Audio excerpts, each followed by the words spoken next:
Bon matin tout le monde, bienvenue dans ce beau mois de mai. Je suis sûre que tout le monde est très content d'arriver dans le moment où est-ce qu'on peut aller jouer dehors.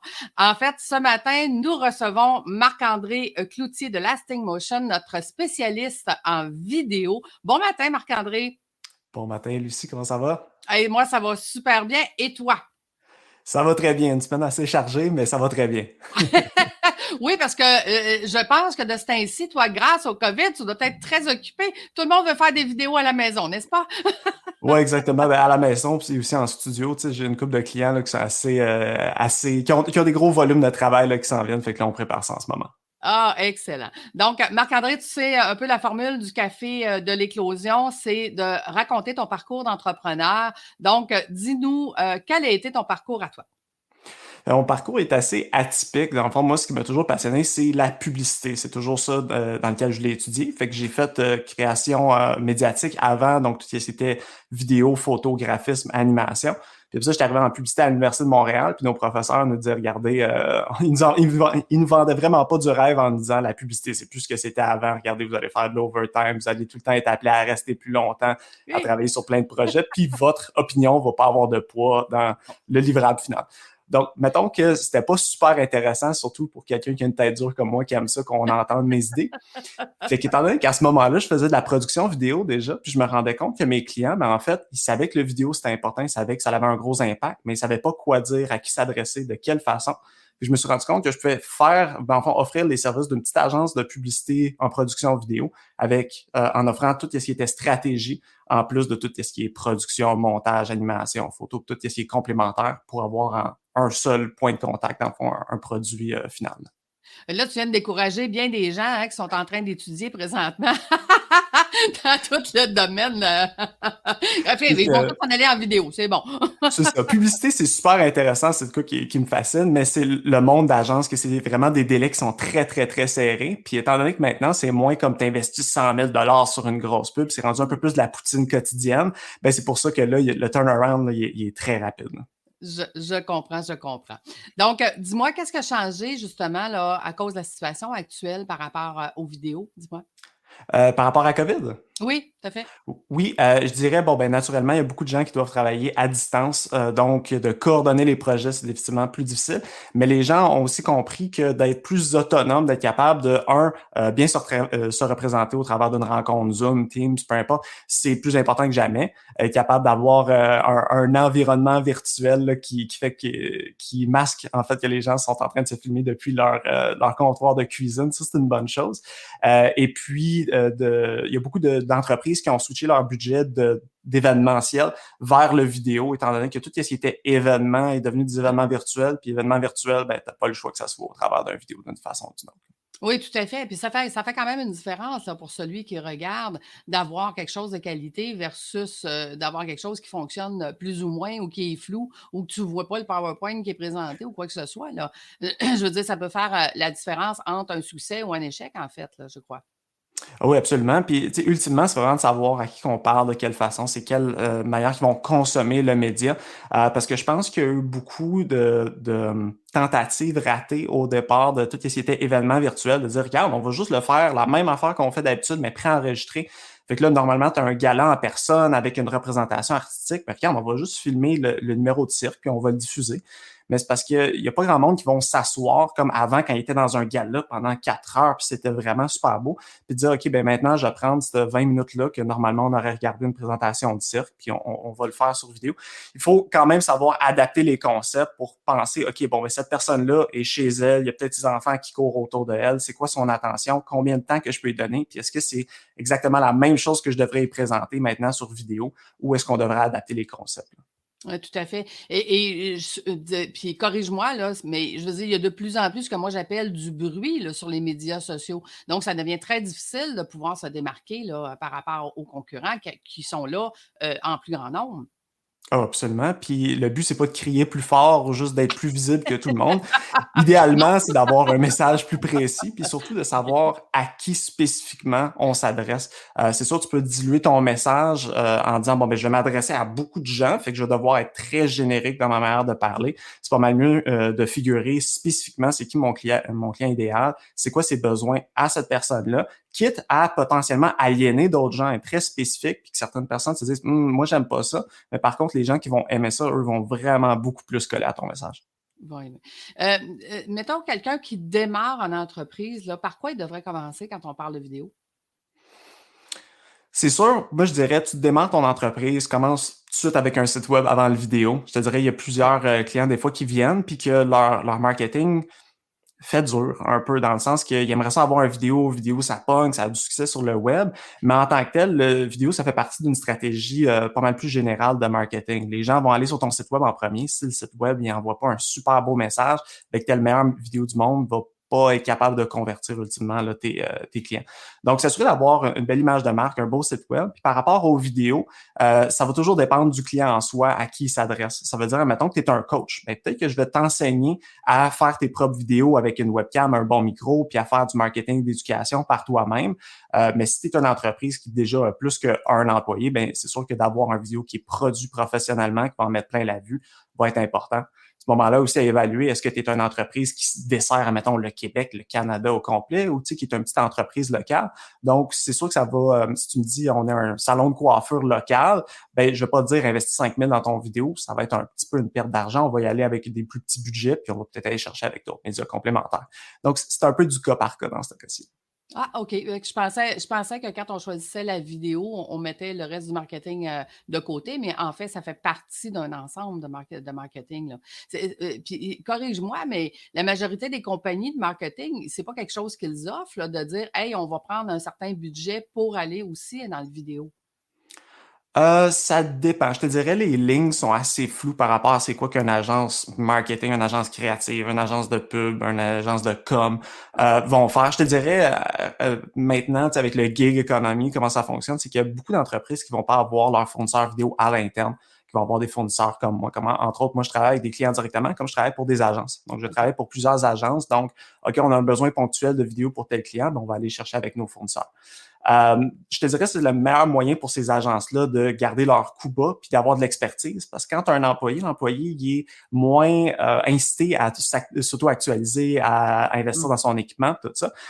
Tandis qu'un fournisseur externe, ben, moi, toutes les fois, je suis engagé basé sur le fait que je suis pertinent à ce moment-ci dans le marché. Donc, j'ai la meilleure caméra, j'ai la meilleure expertise, ben, on va venir me chercher moi par rapport à un autre. Donc, d'avoir des fournisseurs externes, ça fait du sens. Après ça, c'est de faire affaire avec une agence qui sait c'est quoi qu'ils font. Je pense qu'il y a beaucoup de gens en ce moment qui s'improvisent un petit peu producteurs vidéo, donc ils disent ouais, on peut te faire ça, tu sais, puis que finalement ils ont peut-être pas l'expertise pour plugger le vidéo au bon moment, au bon endroit. Mais je te dirais c'est quoi qui est de plus en plus offert. Généralement, les agences de communication vont avoir l'option vidéo en quelque part dans leur offre. Ah, OK, parfait. Ben, écoute, pour avoir eu plusieurs agences dans le passé, on me l'avait jamais offert, moi, fait que c'est pour ça que je te posais la question. Mais dis-moi, si moi, mettons, je fais des formations en ligne, je crois que tu donnes des formations maintenant aussi, hein, aux gens qui veulent apprendre comment bien structurer leur offre en Oui, vidéo? exactement. Oui, j'ai une formation qui s'appelle Réaliser ses vidéos pour le web.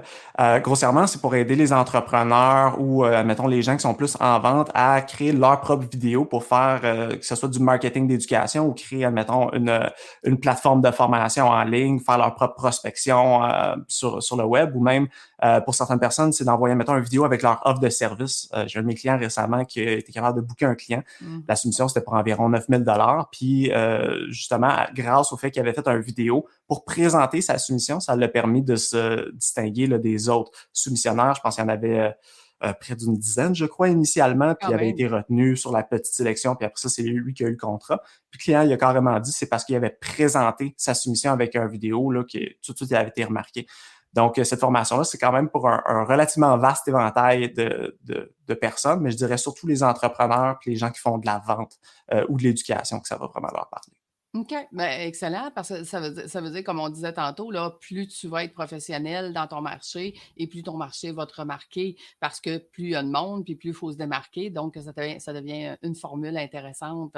Ta formation, c'est sur combien de temps environ? En ce moment, c'est en train de bouger un petit peu parce qu'après la dernière cohorte que j'ai faite, les gens m'ont dit, ben, on en veut plus, on aimerait ça de l'accompagnement encore plus longtemps. Donc là, j'étais en train de voir comment je peux adapter ça. Mais en ce moment, la formule, c'est de 6 cours de 1 heure et demie. Puis ces cours-là, c'est des cours de groupe. Donc, il y a l'aspect d'échange, là aussi, l'aspect d'entraide qui vient dans cette formule-là. Et entre chaque cours de 1 heure et demie, ben, il y a un accompagnement de 30 minutes en privé, donc juste moi avec chaque individu pour les aider plus spécifiquement. Donc, pendant ces cours-là, des fois, mettons, je vais les aider à rédiger leur script, je vais leur donner des commentaires vraiment plus pointus sur leurs vidéos, comment les améliorer. Des fois, j'aide des gens à setter leur webcam, des choses comme ça. Donc, je sais qu'il y a une très grande appréciation de cet aspect-là, rétroaction avec le groupe, d'avoir la perspective de 5 autres personnes sur ton vidéo. Mais il y a une très grande appréciation également de ce 1 à 1 là, où est-ce qu'il peut y avoir des commentaires très, très, très pointus sur sur le concept de leur vidéo, en fait. Hey, très pertinent. Maintenant, Marc-André, ça fait combien de temps là, que tu gravites dans la vidéo, là, depuis le début que tu as dit je suis aux études, là? Premier contrat professionnel que j'ai fait, c'était en 2012. Fait que environ 9 ans maintenant. Ah, quand même, quand même. Pour toi, là, aujourd'hui, parce que ton client idéal a changé, hein, quand on disait, là, on veut viser notre client idéal. Pour toi, c'est quoi le client idéal aujourd'hui? Je te dirais le client idéal, c'est quelqu'un qui va avoir un besoin de communiquer de manière régulière. En ce moment, je travaille, mettons, avec l'Université McGill ou le Collège Dawson. Puis c'est des institutions qui ont besoin de faire des vidéos à pas mal tous les mois, en fait, que ce soit pour de la communication interne, de la communication externe, pour remercier des gens, pour faire de la formation. Donc, étant donné qu'ils ont des besoins divers, moi, ça me permet de les accompagner sur tous ces projets-là.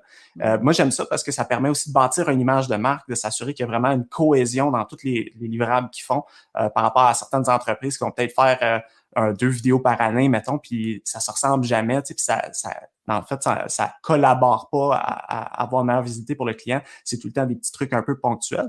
Donc, pour moi, j'aime ça bâtir ces partenariats-là, c'est de collaborer là, avec mes clients à plus long terme que justement aux vidéos annuelles ou aux vidéos 5 ans pour peut-être la petite entreprise. Écoute, je trouve ça intéressant parce qu'effectivement, dans ma formation, devenir administrateur, on travaille sur l'image de marque.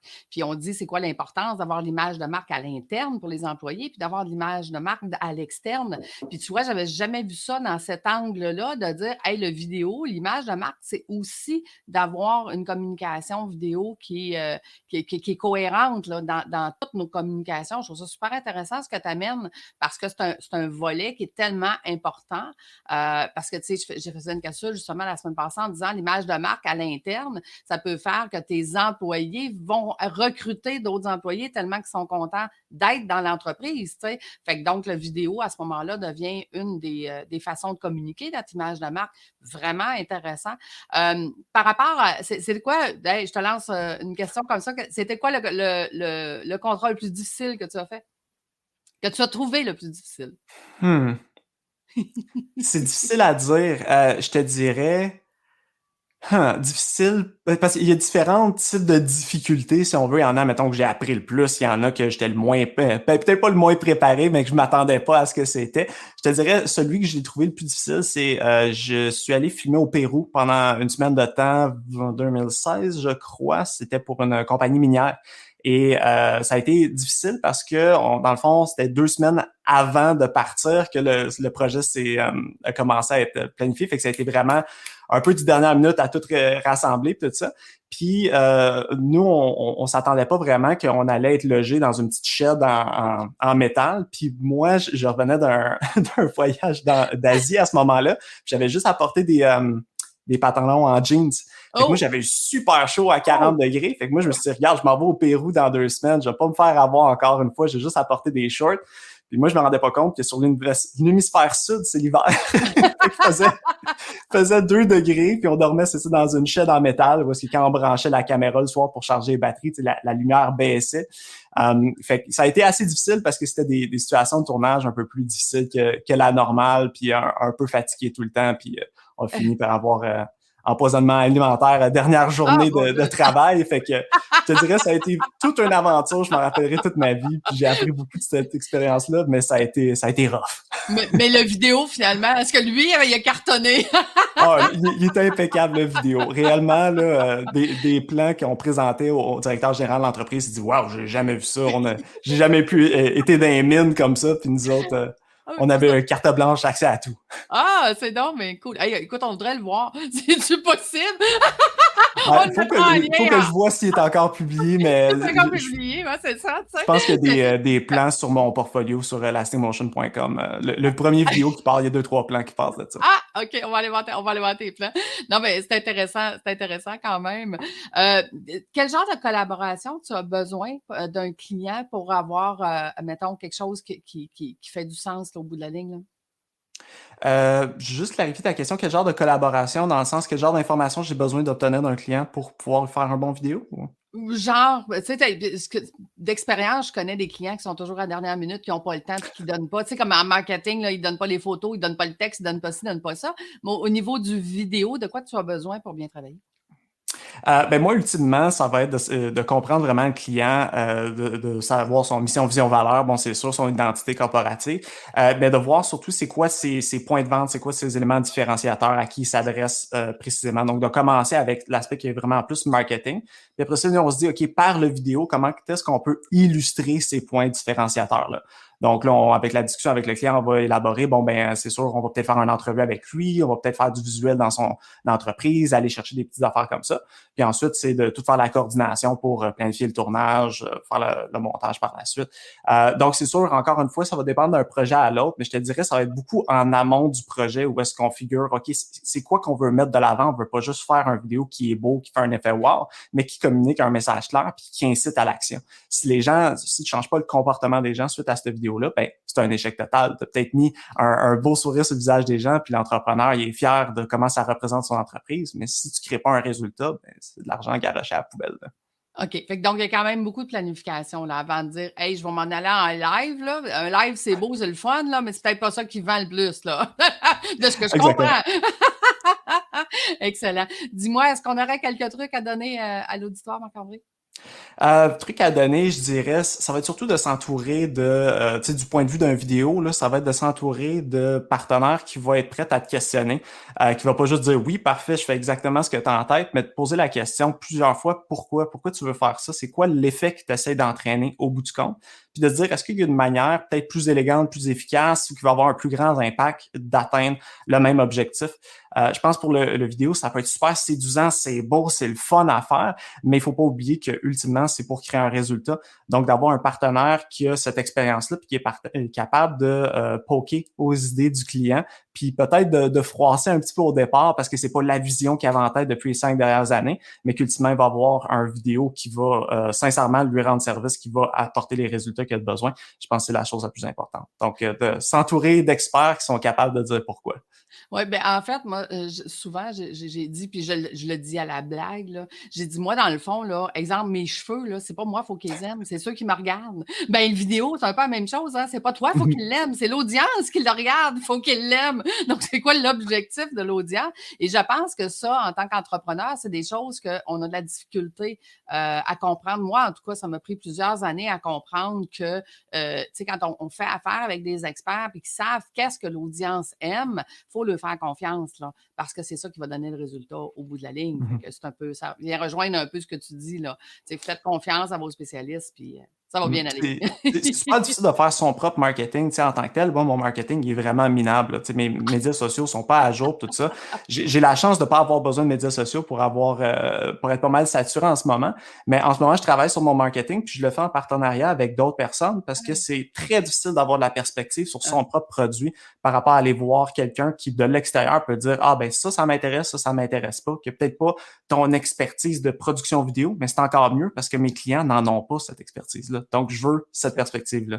Oui, tout à fait. Savoir la clientèle que nous, on dessert, ben eux, c'est qui, puis comment ils aiment, comme tu disais au début, comment qu'ils aiment consommer, qu'est-ce qu'on leur donne, là, que ce soit des vidéos ou que ce soit d'autres sortes de médiums marketing, c'est important. Puis le marketing, ben, on y met tellement d'argent qu'on aime ça quand il y a des résultats. Hein? Donc, dis-moi, Marc-André, la meilleure façon de te rejoindre? C'est au travers de mon site web, donc www.lastingmotion.com. Sinon, info@commerciallastingmotion.com. Excellent. Ben écoute, un grand merci d'avoir été avec nous ce matin. Ce que tu nous as donné, c'est des très bons trucs. Et je suis sûre qu'à partir de maintenant, ben, le marketing sens large va inclure le vidéo parce qu'on est rendu là. Ah oui, absolument. Depuis longtemps, mais il y en a qui viennent d'y arriver. Qu'est-ce que tu veux? Donc, tout le monde, je vous souhaite une excellente semaine. N'oubliez pas de nous suivre sur tous les réseaux sociaux, que ce soit sur LinkedIn, que ce soit par le podcast Fais voyager ton entreprise ou par la chaîne YouTube de l'Académie de l'éclosion. Un grand plaisir de vous avoir reçu ce matin. Encore merci Marc-André. Je vous souhaite une belle semaine de monde. Merci, Merci Lucie. beaucoup. Bye bye.